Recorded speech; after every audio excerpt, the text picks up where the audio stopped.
Hello दोस्तों, आज की इस वीडियो में हम बात करेंगे हाइपोटेंशन के बारे में। यानी कि एक ऐसी स्थिति जिसमें कि आपका ब्लड प्रेशर कम हो जा रहा है। देखिए, कभी कभी क्या होता है, अचानक चलते चलते चक्कर आ जाती है, या तो बैठे बैठे आंखों के सामने अंधेरा सा छा जाता है, या तो पेशेंट जो है अनकॉन्शियस हो जाता है कुछ टाइम के लिए। तो ये सारे के सारे प्रॉब्लम हो सकते हैं कि उनको हाइपोटेंशन की प्रॉब्लम हो, अर्थात उनकी ब्लड प्रेशर अचानक से कम हो गई हो।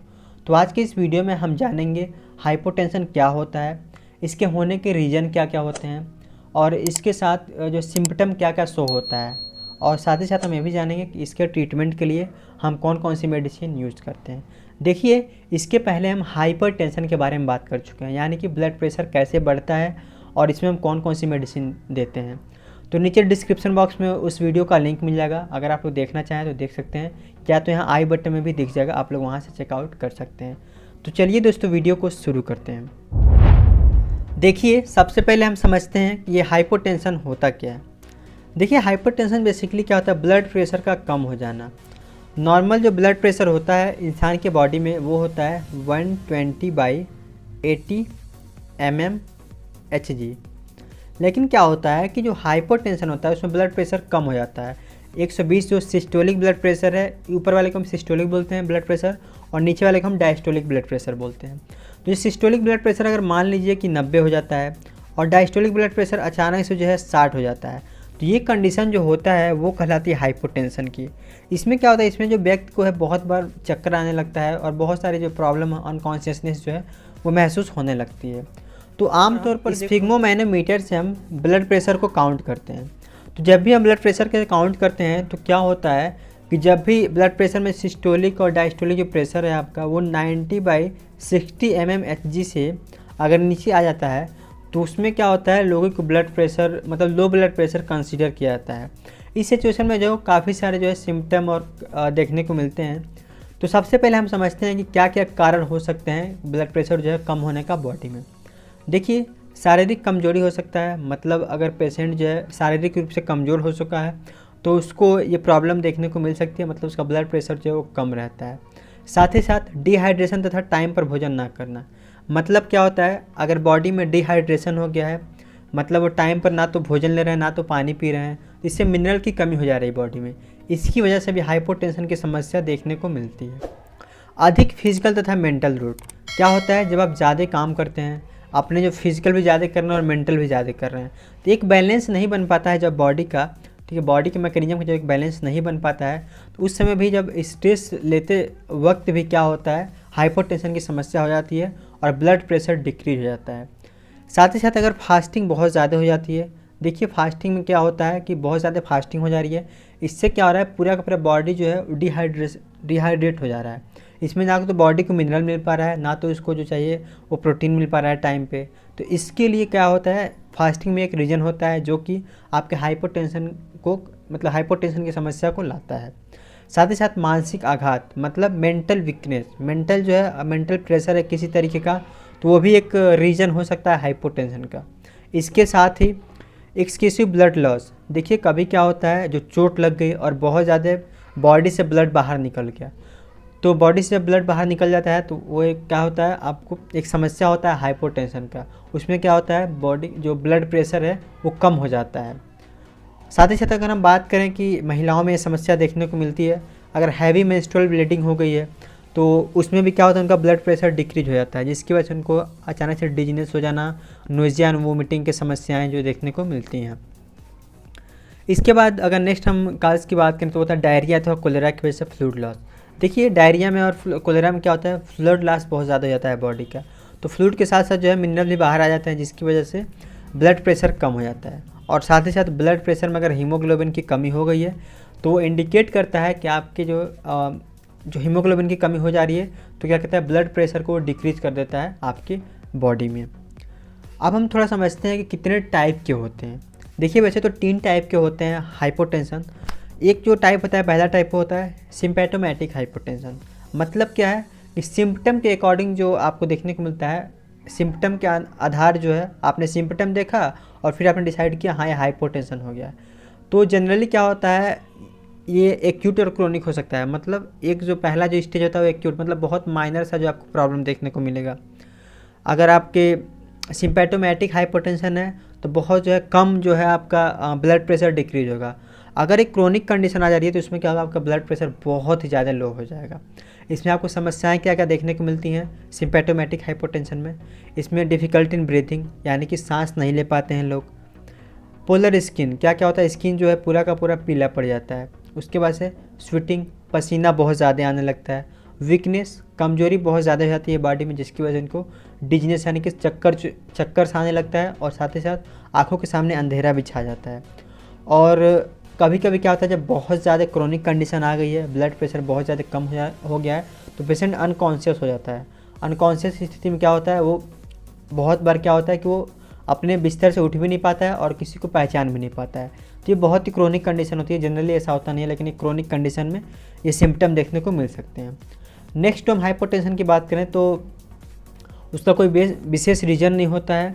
बेसिकली 3% लोगों में ये पाया जाता है, ठीक है। इस पर कोई सिम्टम भी बहुत ज़्यादा शो नहीं होता है, तो इसमें कोई दिक्कत नहीं आती है वैसे तो। और ये जो समस्याएं होती हैं एसेंशियल हाइपोटेंशन की, वो ज़्यादातर महिलाओं में देखने को मिलती है। इसके बाद से आता है आर्थोस्टैटिक हाइपोटेंशन। देखिए इसमें क्या होता है, पेशेंट को जो है कुछ टाइम के लिए, मतलब पेशेंट बैठा हुआ है तब भी उसको वर्टिगो की स्थिति हो जा रही है। वर्टिगो की स्थिति क्या होती है, अगर कोई पेशेंट है वो बैठा हुआ है, ठीक है, तो उसे अचानक से चक्कर आने लगेगा। वो बैठे बैठे उसको चक्कर आने लगा, ना तो चल रहा है ना तो कोई काम कर रहा है, उसको बैठे बैठे ही चक्कर आता है। तो वो जो कंडीशन होती है वो होती है आर्थोस्टैटिक हाइपोटेंशन। इसमें वर्टिगो की स्थिति रहती है। वर्टिगो में क्या होता है, चक्कर यानी कि सर का घूमना, ठीक है। और इसमें क्या होता है, एक बार और इसमें प्रॉब्लम जो देखने को मिलता है वो रहता है, थोड़ी देर के लिए पेशेंट द्वारा अगर हार्ड वर्क कर लिया जाए, ठीक है, अगर हार्ड वर्क कर रहा है और तुरंत से अचानक से उठ रहा है तो वो खड़ा नहीं हो पाता है, ठीक है, उसको तुरंत से चक्कर आता है और गिर जाता है। तो ये जो कंडीशन होती है वो होती है आर्थोस्टैटिक हाइपोटेंशन की। तो ये तो सारे के सारे हो गए जो मैंने आपको टाइप्स बताया, जिसमें कि बेसिकली 3 टाइप बताए, सिम्पैटोमेटिक, इसेंशियल और आर्थोस्टैटिक। अब हम थोड़ा जान लेते हैं इसके साइन एंड सिम्टम के बारे में। अगर आपको हाइपोटेंशन हो गई है तो आप लोग कैसे पहचानो कि हाँ ये हाइपोटेंशन की समस्या हो गई है। तो देखिए इसमें कौन कौन सी प्रॉब्लम देखने को मिलती है। नोजिया एंड वोमिटिंग, क्या होता है, उकाई आता है और वोमिटिंग यानी कि उल्टी ऐसे हमेशा जो है हुआ रहता है। जीभ मिचलाने की भी समस्या आती है। साथ ही साथ वर्टिगो, जैसा कि मैंने बताया, चक्कर की समस्या आ जाती है। हेडेक, सर में बहुत ज़्यादा दर्द होता है, सर में बहुत ज़्यादा दर्द होगा। वीकनेस देखो, फिजिकल वीकनेस बहुत ज़्यादा आ जाती है, जिससे कि व्यक्ति जो अच्छे से खड़ा भी नहीं हो पाता है, और चलता है तो उसकी आंखों के सामने पूरा पूरा अंधेरा छा जाता है। डल फेस, चेहरा जो बिल्कुल उतर जाता है। और लेजीनेस, बिल्कुल सुस्ती सी बनी रहती है, कोई काम करने का मन भी नहीं करता है। तो ये सारे के सारे सिम्टम देखने को मिलते हैं हाइपोटेंशन के केस में। यानी कि जो ऐसे पेशेंट जिनका कि ब्लड प्रेशर लो हो गया है तो उनके सारे के सारे सिम्टम देखने को मिलते हैं। देखिए जनरली स्फिग्मोमैनोमीटर जब हम मेजर करते हैं अपने ब्लड प्रेशर को, तो अगर आप लोग पाते हो कि 90 से लेकर के 90/60 mmHg आता है ब्लड प्रेशर, ठीक है, तो ये कंडीशन जो है ये कहलाती है हाइपोटेंशन की। मतलब क्या है कि इस कंडीशन में जो है व्यक्ति को वो पूरी तरीके से डिजीनेस रहेगा, चक्कर आती रहेगी, उसको कुछ भी एहसास नहीं रहेगा, हमेशा वो सुस्ती बना रहेगा उसकी बॉडी में, ठीक है। तो ये कंडीशन वैसे तो नॉर्मल जो होता है 120/80 होता है, ये नॉर्मल मतलब ये नॉर्मल जो है वो बीपी होता है, यानी कि ब्लड प्रेशर का रेट होता है। अब हम थोड़ा बात करते हैं ट्रीटमेंट के बारे में। देखिए ट्रीटमेंट को जानने से पहले आपको कुछ प्रिकॉशन है और जो आपको हमेशा जो है इंस्ट्रक्शन है जो आपको ध्यान रखना चाहिए। पहले हम इंस्ट्रक्शन को देखते हैं, फिर हम ट्रीटमेंट के बारे में देखते हैं। देखिए पेशेंट को जो है अगर ऐसी स्थिति है तो उसको जो है कंप्लीट बेड रेस्ट देना चाहिए जब तक वो ठीक नहीं हो जाता है, क्योंकि अगर वो वर्किंग पर्सन है और कहीं जाते हैं तो हो सकता है कि कोई दुर्घटना घट सकती है उनके चक्कर वगैरह आने से, तो इसलिए उनको कंप्लीट बेड रेस्ट देना चाहिए। इसके साथ ही साथ नॉर्मल सलाइन आईवी दी जानी चाहिए। नॉर्मल सलाइन क्या करता है, बहुत ही जल्दी ब्लड, जिनका भी जो हाइपोटेंशन है मतलब ब्लड प्रेशर कम हो गया है, उसको बहुत जल्दी एनएस जो होता है नॉर्मल सलाइन वो रिकवर कर देता है। ओआरएस लगातार पिलाते रहना चाहिए जिससे कि डिहाइड्रेशन ना हो, ठीक है। देखिए डिहाइड्रेशन ना हो इसके लिए ओआरएस हमेशा पिलाते रहिए, जिसकी वजह से उनके बॉडी में न्यूट्रिएंट्स प्रॉपर तरीके से मिलती रहें और मिनरल मिलती रहें। इसके बाद ही विटामिन, मिनरल तथा प्रोटीन रिच डाइट देनी चाहिए। उनके डाइट में कोई कमी नहीं करनी चाहिए, बिल्कुल प्रोटीन रिच, मिनरल और विटामिन रिच डाइट देनी चाहिए। साथ ही साथ जो देखो फ्लूइड लेना चाहिए। फ्लूइड मीन्स ऐसा फ्लूइड जो कि लाइक जैसा कि मैंने बताया ORS का घोल दे सकते हैं, और जाके डिहाइड्रेशन से बॉडी बची रहे, ग्लूकॉन डी उनको दे सकते हैं, ORS का घोल दे सकते हैं। तो ये सब चीज़ें जो हैं वो प्राइमरी ट्रीटमेंट होती हैं जो कि आपको करना चाहिए, जो कि आप लोग घर पे भी कर सकते हो। ठीक है, अब हम चूँकि बात करते हैं यहाँ पर ट्रीटमेंट के बारे में, तो देखिए ट्रीटमेंट में जो ऐसा होता है, ट्रीटमेंट में आपको ऐसा नहीं कोई हाइपोटेंशन की एक दवाई है और लाकर आप दे दिए। ट्रीटमेंट में बेसिकली जो होता है वो आपके बॉडी के जो भी मिनरल्स की कमी हो गई है और या तो विटामिन की कमी होगी उसकी पूर्ति की जाती है। ठीक है, यानी कि बेसिकली कहते हैं ना कि खाने पीने पर ध्यान देना।